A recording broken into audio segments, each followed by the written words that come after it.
이곳에 계신 분들 중에 어떤 분들은 이제 자녀들이 다 자라서 이제 자녀 교육에 흥미가 없으신 분도 계실 거예요.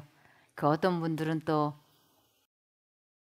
손자, 손녀들이 있기 때문에 관심 있으신 분도 계시고, 또 아이들이 이제 어린 분들은 또 자녀 교육에 관심이 많으시고 그럴 겁니다. 제가 저희 아들 며느리들이 아이들 교육시키는 거 보면 제가 참 할 말이 많아요. 정말 할 말이 많지만 그거를 일일이 제가 말하지 않고 그냥 책을 봐. 특별히 무슨 책을 보라고 제가 권하느냐면 세자녀 지도법이라는 책이 있어요. 제가 그 세자녀 지도법을 봐. 참 좋은 책이야 라고 이야기하곤 해요. 또 결혼을 하기 전과 후에 꼭 봐야 되는 책이 있는데 그것은 그늘 없는 가정이라는 책이에요. 그 그늘 없는 가정, 세자녀 지도법, 이 두 권을 잘 보고 그것을 삶에 적용하고 실천하면 너무너무 행복한 건강한 그런 가정 생활을 할 수 있게 됩니다. 그리고 그 말씀대로 결혼 생활과 자녀 교육을 하다 보면 가족과 모두 구원받을 수 있게 도와주는 책이에요. 그래서 오늘은 이 하나님께서 우리들에게 어떻게 자녀 교육을 시키라고 말씀하셨는지 그것을 제가 다 아는 말씀을 못 드리고 가장 중요한 핵심만 몇 가지만 말씀을 드리려고 합니다. 왜냐하면 이 자녀가 어려서 잘 부모로부터 교육을 받으면 그 말씀대로 하면 건강하고 무병장수하며 아주 지혜롭고 유능한 사람이 되어서 이 세상에서도 고임을 받을 수 있고 영생도 얻을 수 있는 것이 교육이기 때문에 그렇습니다. 여기 지금 이 세상에 돌아가는 모든 것들이 이 말씀과는 아주 맞지 않습니다. 특별히 한번 보시겠습니다. 말세의 징조 가운데 하나는 자녀들이 부모에게 불순종하는 것이다. 그런데 부모들은 자신들의 책임을 깨닫고 있는가? 많은 부모들이 자신들이 마땅히 항상 자녀들을 보살펴 주어야 한다는 것을 잊어버리고 그들이 나쁜 감정을 멋대로 표출하고 부모에게 불순종하도록 내버려 두는 듯이 보인다. 아이들이 화가 났을 때 부모에게 함부로 말하고 투정 부리고 떼쓰고 이러는 것이 아주 좋지 않은 것이라고 하는 걸 많은 부모들이 모른다고 하는 것입니다. 요즘은 이 세상에 많은 엄마 아빠들이 아이들 기를 살려줘야 된다고 하는 기살리기 교육을 하고 있어요. 그래서 이렇게 아이들이 음식점이라든지 공공장소에서 뛰어다니고 시끄러울 때 옆에 있는 사람이 얘야 조용히 해라 하고 주의를 주면 바로 부모가 나서서 우리 아이 기죽인다고 화를 내는 경우가 있어요. 그래서 일반 사람들이 생각하는 기살린다는 것은 여러 사람들 앞에서 특별히 학교 같은 데서 자기 주장을 분명하고 확실하게 발표하는 것, 자기의 뜻을 굽히지 않고 말하는 것, 이런 것을 용기 있다 그러고 기가 살았다라고 그러죠. 그런데 그 기살리는 말 잘하고 자기 주장 거침없이 내세우고 그렇게 하도록 교육을 받으면 어렸을 적에는 또박또박 말 잘하고 그런 것이 귀엽게 느껴지는데 조금만 지나서 사춘기가 되면 부모에게 한마디도 지지 않고 따박따박 말대답하고 대들어서 부모들이 아주 곤욕을 치를 때가 있습니다. 그래서 성경에서 말씀하시는 기살리는 교육은 자기 고집은 꺾고 부모의 뜻에 순종하는 것을 기살리는 교육이라 그래요.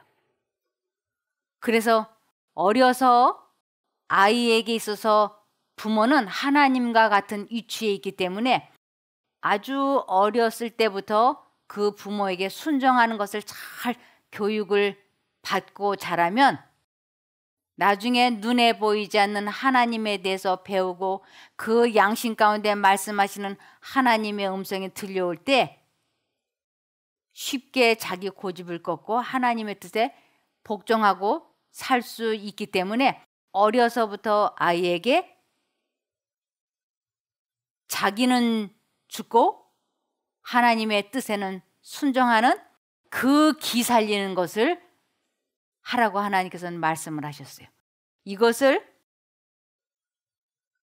열왕기상 2장 1절에서 3절을 보면 다윗 왕이 솔로몬 왕에게 유언해 준 것이 있습니다.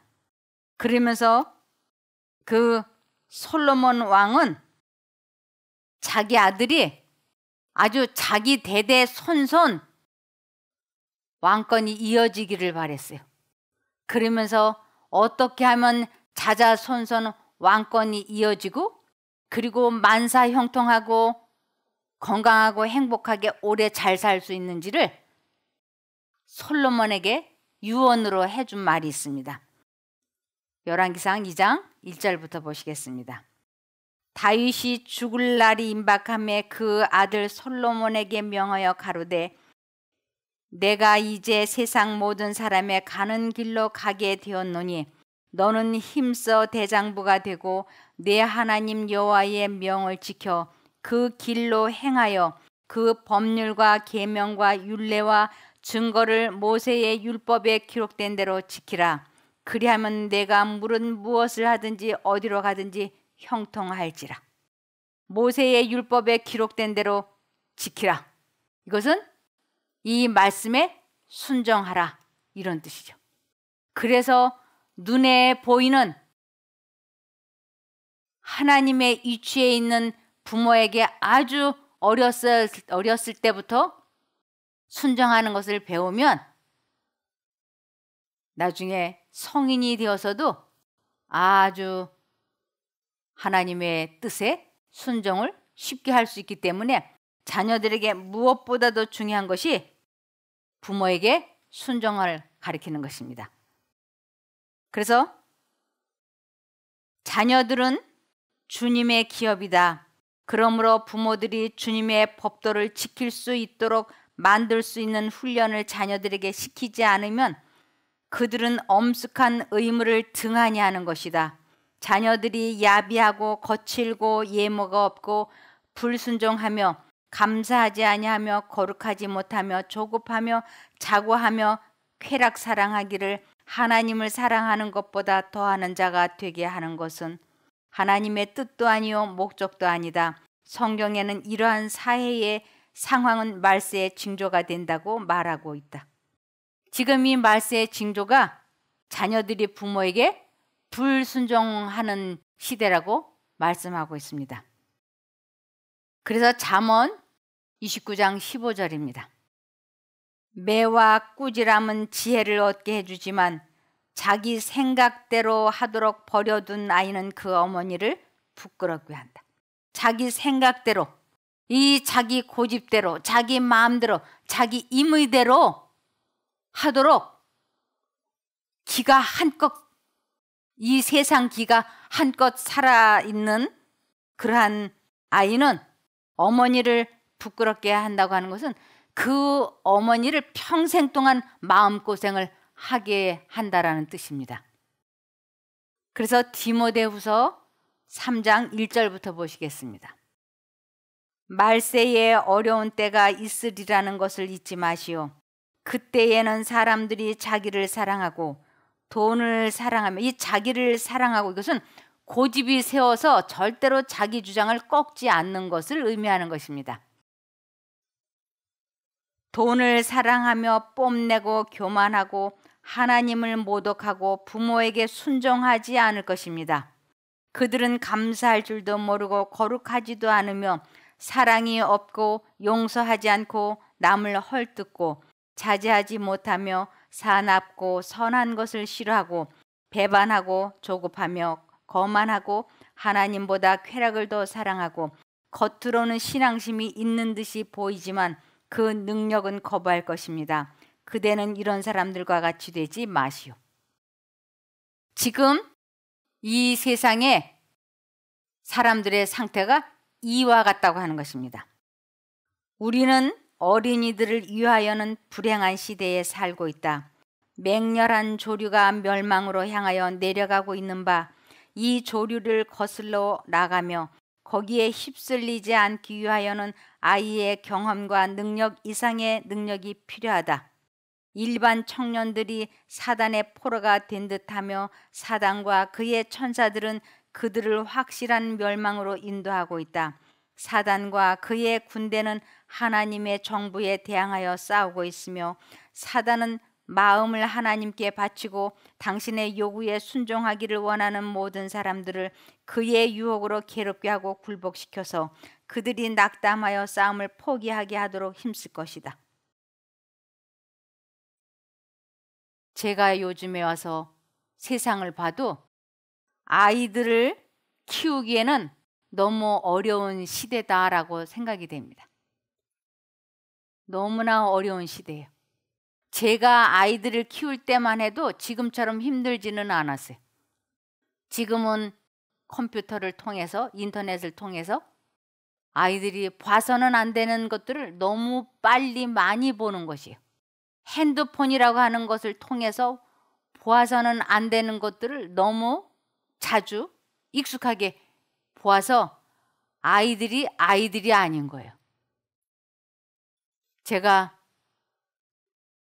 저희 큰 며느리, 둘째 며느리에게 이렇게 이야기한 적이 있습니다. 나는 너희들에게 아이를 낳으라고 말하지 않아. 절대로 원하지 않으면 아이를 낳지 않아도 괜찮아.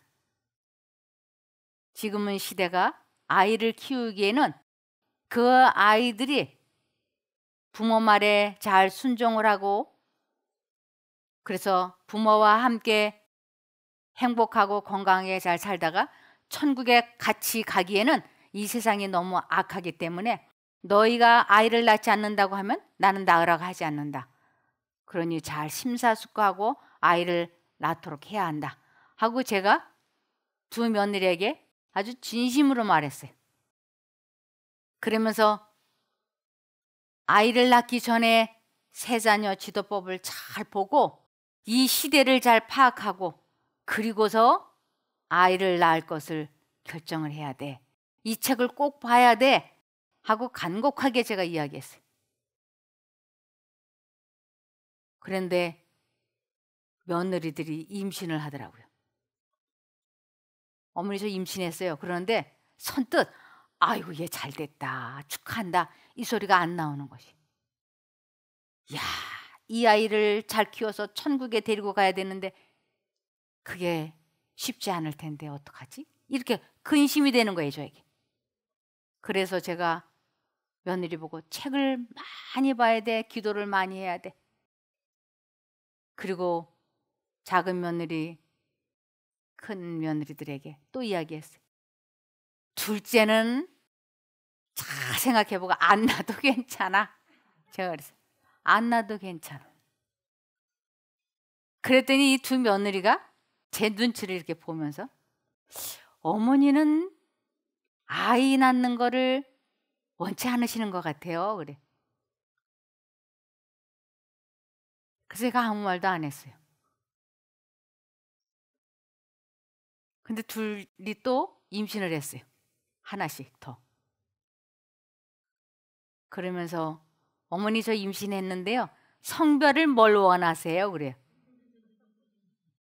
제가 그러면 뭘 원한다 그러면 자기들이 임의대로 낳아줄 수 있나요? 그래서 제가 다시 대답했죠.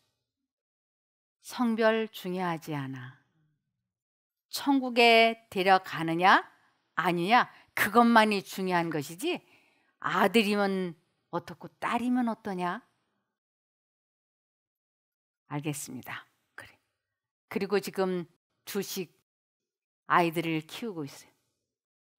아이들이 컴퓨터를 통해서, 핸드폰을 통해서 영상 보는 거를 얼마나 좋아하는지, 그것을 보지 못하게 하려고 그러고 보려고 하는 그것이 벌써부터 시작이 됐어요. 그렇게 보지 못하게 애를 쓰고 그러는데도 어느새 보면은 제 핸드폰이 걔네들 손에서 눌러지고 있는 거예요. 엄마 핸드폰, 아빠 핸드폰은 언제 이렇게 누르고 들여다보고 있는지 가르쳐주지 않았는데도 잘해요. 그걸 보면서 우리는 어린이들을 위하여는 불행한 시대에 살고 있다는 것을 아는 거예요.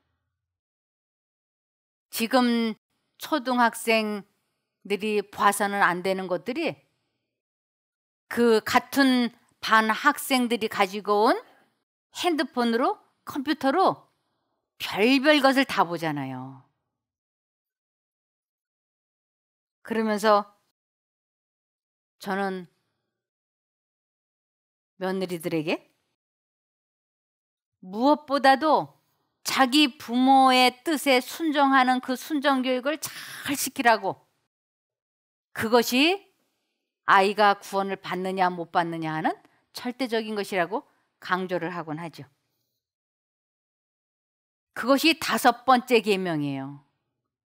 출애굽기 20장 12절에 보면 내 부모를 공경하라. 그리하면 너의 하나님 나 여호와가 내게 준 땅에서 내 생명이 길리라. 하나님이 주신 땅, 천국인 거예요. 내 생명이 길다라고 하는 것은 영생인 거예요. 그래서 자기 부모에게 불순종을 하고 부모에게 불효를 하게 되면 그건 구원이 없는 거예요.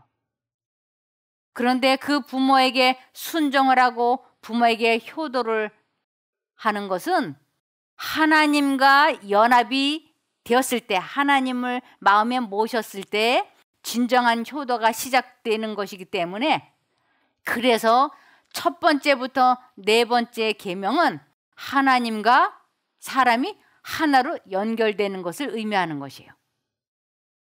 그래서 첫 번째부터 네 번째 계명은 사람이 하나님과 연합하고, 그때서야 무슨 일이 가능하냐면 5번째 계명을 순종할 수 있게 되는 것이에요. 내 부모를 공경할 수 있게 되는 것이에요.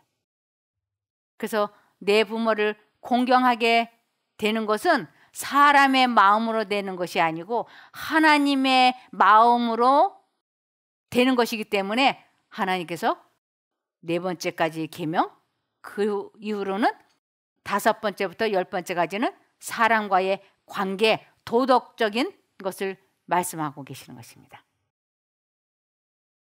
그러면서 왜 우리 아이가 불순종을 하는가? 왜 우리 아이가 침착하지 못한가? 왜 공손하지 못한가? 왜 부모의 뜻에 기쁘게 따르지 못하는가? 그것은 하나님과 분리되어 있기 때문에. 그래서 내 부모를 공경하라. 하나님의 뜻에 어려서부터 눈에 보이지 않는, 그러나 부모를 잘 순종하는 것은 하나님의 뜻에 순종하는 것인데, 어렸을 때는 눈에 보이는 부모가 하나님과 같은 존재이기 때문에 부모에게 순종을 잘하도록 교육을 받으면 하나님께도 순종할 수 있기 때문에 내 부모를 공경하라고 말씀을 하고 계시는 것입니다. 그런데 아이들이 아주 어려서부터 이 자아가 나타나기 시작을 해요. 6개월만 돼도 이 자아가 나타내요. 자기 의사를 분명히 밝혀요. 6개월만 돼도.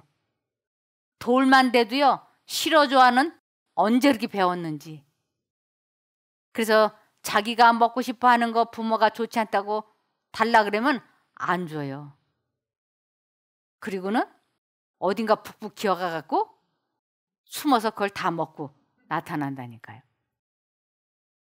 아, 제가 손자 손녀를 보니까 식탁에 팥빵을 이렇게 놓아뒀었어요. 근데 이 팥빵이 금방 없어진 거예요. 이 팥빵이 금방 여기 있었는데 없어졌다? 그런데 이 커튼 밑에서 뭐가 꿈틀꿈틀 하는 거예요. 이 커튼 속에 들어가 갖고 그 속에서 손가락으로 단팥빵이니까 그 팥을 다 꺼내 먹고, 그리고는 껍데기는 덜 맛있으니까 버리고. 그 돌진한 아이가 아주 확실한 자아가 살아있는 거예요. 이것이 옳지 않다고 하는 것을 누가 알게 했을까요? 성령께서 그 아이 마음에 그러면 안 돼 하고 말씀을 하셨기 때문에 이 돌진한 아이가 커튼 뒤에 가서 숨을 줄을 안다니까요. 이것이 양심에 걸리지 않는다면 왜 커튼 뒤에 가서 숨겠어요? 이거는 달라고 해도 안 줄 빵이니까 먹으면 안 돼 하는 성령님께서 그 마음에 분명히 말씀을 하시는 것이, 한쪽 마음으로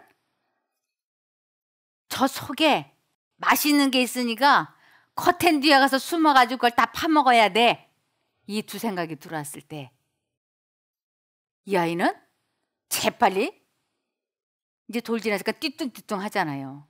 띠뚱띠뚱 하면서 커튼 뒤에 숨어 있는 거예요. 그래서 이 성경 말씀에는 비록 아이라 할지라도 자기 마음의 청결한 여부를 몸으로 동작으로 나타내느니라 그랬어요. 아주 작은 아이도 자기 마음이 청결 여부, 하나님의 뜻, 사단의 뜻을 그 몸으로 나타내느니라. 그래서 그 어린아이에게 이러면 안 된다고 하는 것을 무엇으로 가르쳐 줄 수 있어요? 이러면 안 된다는 거, 이것은 부모의 모본으로 가르쳐 줘야지 돼. 부모가 감정 조절하고 마음을 다스리는 것을 모본으로 보여줄 때 그 어린아이들이 그것을 보고 자라난다고 하는 것이죠.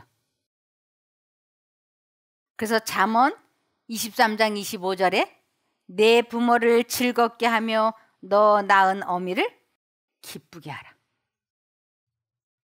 부모에게 순종을 할 때 부모를 즐겁게 해주고 기쁘게 해줄 수 있는데, 그것은 자기가 하는 게 아니고 그 어린 아이가 예수님을 불러서 그 먹고 싶은 유혹에서 벗어나올 때 비로소 순종할 수 있기 때문에 내 부모를 즐겁게 하며 너 낳은 어미를 기쁘게 하라고 하는 것입니다. 그 팥빵 후벼서 먹었다가 저 엄마한테 되게 혼났어요. 이러면 안 된다고.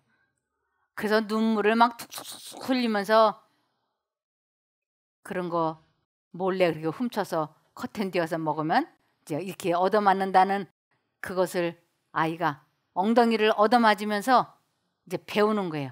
그래서 여기에 매와 꾸지람은 지혜를 얻게 해주지만 자기 생각대로 하도록 버려둔 아이는 그 어머니를 부끄럽게 한다고.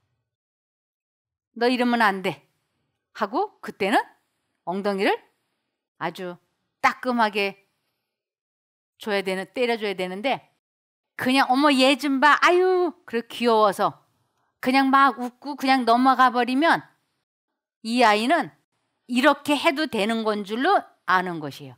오히려 더 자기가 그렇게 할 때 귀여워하고 식구들을 웃게 만든다고 하는 것을 배우기 때문에 그 후로는 그런 행동을 아무렇지도 않게 할 수 있어요.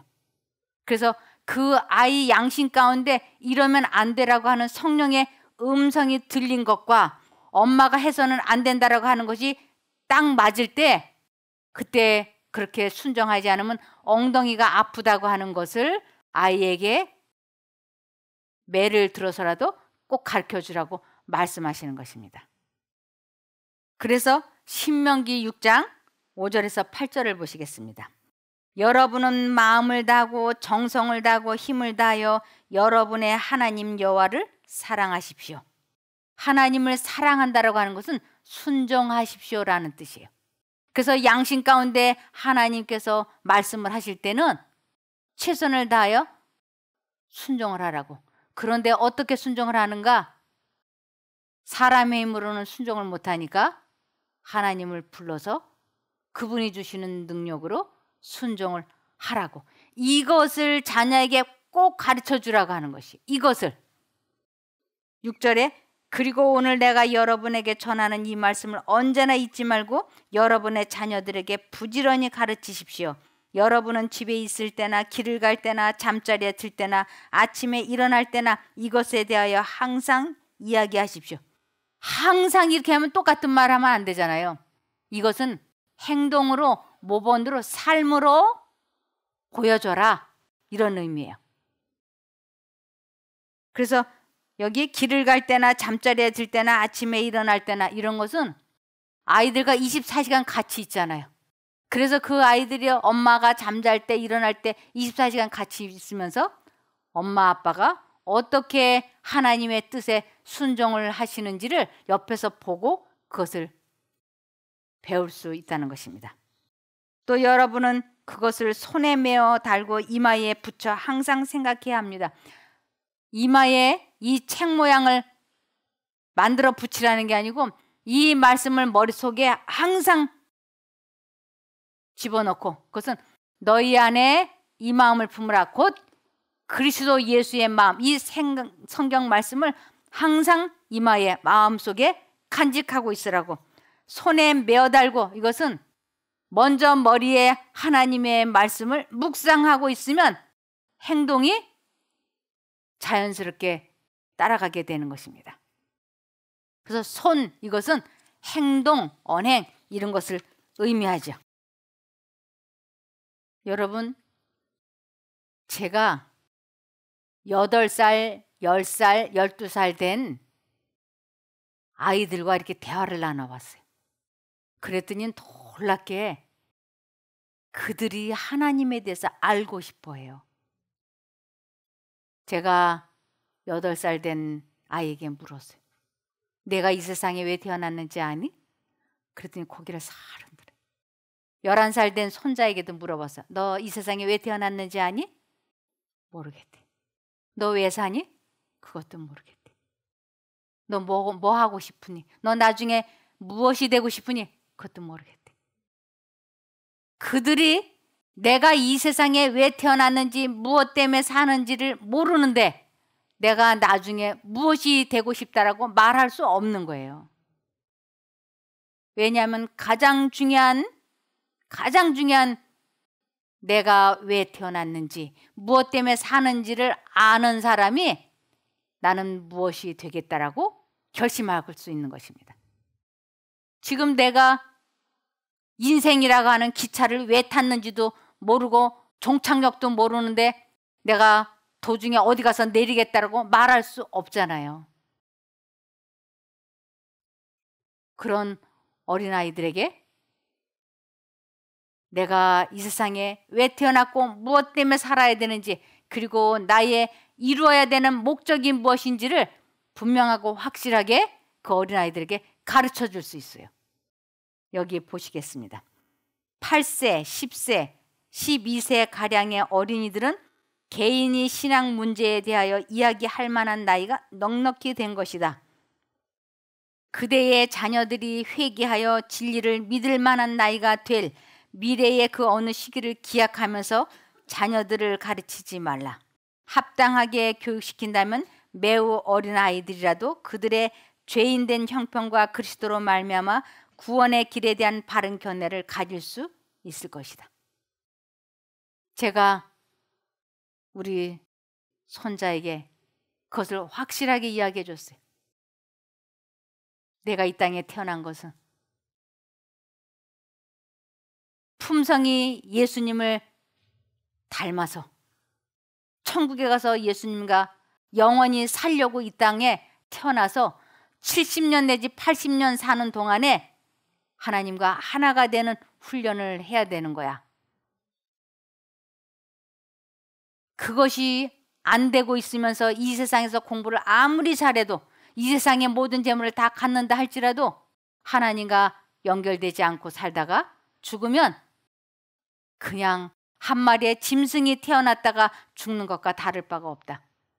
우리는 꼭 하나님을 믿어서 영생하려고, 천국에 가서 영생하려고 태어난 것이니까 하나님을 잊어버리면 안 돼. 한 마리 짐승처럼 태어났다가 죽어버리려고 이 세상에 태어난 게 아니야. 아이가 알아듣더라고요. 그래서 여기에 8살, 10살, 12살만 돼도 이러한 이야기를 주고받을 수 있다고 하는 것입니다. 그러면서 여기 12살 된 아이가 회개를 해서 자기 신앙 간증을 하는 그 어린아이가 있습니다. 변화함을 받은 아이의 증언. 이 아이가 12살이었어요. 근데 이 아이가 이제 신앙 간증을 하는 것이에요. 신앙은 아이들이 공부를 더욱 잘하고 일을 더욱 신실히 하도록 도와준다. 12살 된 어린 소녀가 단순한 방법으로 자기가 그리스도인이라는 증거를 말하고 있었다. 나는 공부를 하기 싫어하고 놀기를 좋아하였습니다. 나는 학교에서 게으름을 피웠으며 학교에 종종 빠졌습니다. 지금 나는 모든 학과를 잘 배워서 하나님을 기쁘시게 하고 있습니다. 나는 학교에서 선생님이 나를 보지 않을 때에는 아이들이 나를 보도록 장난을 치면서 심술을 부렸습니다. 지금 나는 예모 있게 행동을 하며 학교의 규칙을 지킴으로써 하나님을 기쁘시게 하고 싶습니다. 나는 가정에서는 이기적이었으며 심부름하기를 좋아하지 아니하였고 어머니께서 일을 도와달라고 놀고 있는 나를 부르실 때에는 고를 냈습니다. 지금은 어떤 모양으로든지 어머니를 도와드려서 내가 그를 사랑한다는 것을 보여주는 것이 나의 진정한 기쁨입니다. 12살 된 아이가 이렇게 확 달라지는 것이에요. 그래서 신앙은 아이들이 공부를 더욱 잘하고 일을 더욱 신실히 하도록 도와준다고 돼 있어요. 그러므로 우리 아이들에게 전도서 12장 1절에 너는 아직 젊을 때 곧 고난의 날이 오기 전에 아무 낙이 없다고 말할 때가 되기 전에 너의 창조자를 기억하라고 교육을 시키라고. 아주 어렸을 때부터 하나님께서 창조주시고 그 하나님이 너를 도와줄 것이고 엄마가 아빠가 너를 사랑하는 것보다 하나님께서 너를 사랑하시는 것은 굉장한 축복이라고. 그분을 잊어버리지 말라고 누누이 기회가 있을 때마다 아이에게 이것을 가르치라고 하는 것입니다. 그러면서 어머니들은, 요즘의 어머니들은 대학을 안 나온 사람이 거의 없잖아요. 그래서 다 나름대로 다 커리어 우먼들이 되어 있어요. 그런데 그들이 가장 중요한 그것은 자녀 교육인데, 자녀를 낳지 않았다면 몰라도 자녀를 낳았다면 그들에게는 크나큰 책임이 있는 것입니다. 어머니들은 많은 사물에 대한 지식을 습득했을는지도 모른다. 그러나 개인의 구주로서 그리스도에 대한 지식이 없으면 필수 불가결한 지식을 획득하지 못한 것이다. 그리스도께서 가정 안에 거하신다면, 어머니들이 그리스도를 그들의 상담자로 모셨다면 그들은 그들의 자녀들이 아주 어릴 때부터 참된 신앙 원칙 안에서 교육시킬 것이다. 어머니들은 이 자녀를 안 낳았다면 몰라도 낳은 이상은 자녀 교육에 혼신의 힘을 다 쏟아 부어야 합니다. 부모는 자신을 항상 제어할 수 있으며 또 제어하여야 한다. 하나님께서는 그들에게 이것을 요구하신다.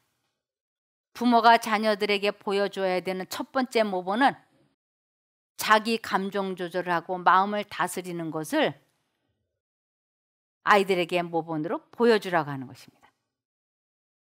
그러려면 어떻게 되느냐면 항상 예수님을 바라봐야만이 된다고 하는 것입니다.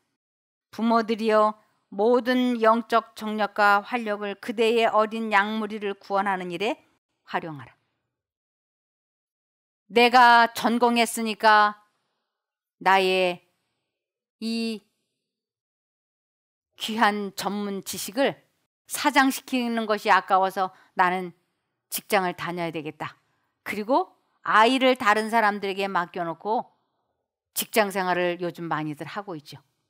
그런데 그것은 그리스도에 대한 지식이 없기 때문에 필수 불가결한 자녀 교육을 사실은 놓친 것입니다.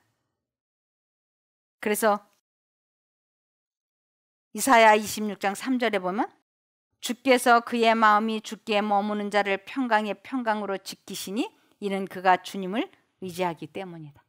어머니가 마음을 언제나 하나님께 고정을 시켜서 마음이 평안한 것을 자녀에게 교육시키라고, 그것을 자녀에게 전수해 주라고요.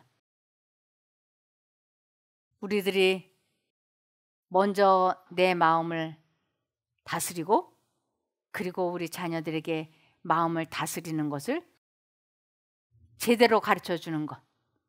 그래서 자녀들이 하나님을 믿는 사람으로 살다가 구원을 얻는 것, 이것을 삶의 목표로 정하고 살다가 우리 주님 이 세상에 오실 때 그 자녀들의 손을 잡고 주님 앞에 쓴다면 얼마나 감사하겠습니까? 우리 그렇게 되기를 바라며 말씀을 마치겠습니다. 기도할까요? 하늘에 계신 저희들의 아버지 하나님, 저희들이 아무 생각 없이 자식을 갖고자 하는, 낳고자 하는 열망만으로 자녀를 낳은 적이 있습니다. 그래서 주님의 뜻대로 자녀 교육을 시키지 못한 것 인정합니다.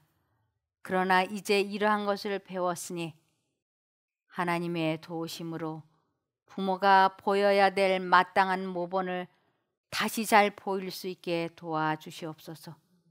그리고 자녀들도 이러한 부모를 보고 하나님을 믿게 도와주시옵소서. 그래서 저희들이 주 안에서 하나가 되고 주님 오시는 그날에 같이 천국에 입성할 수 있게 도와주시옵기를 예수님 이름으로 기도합니다. 아멘.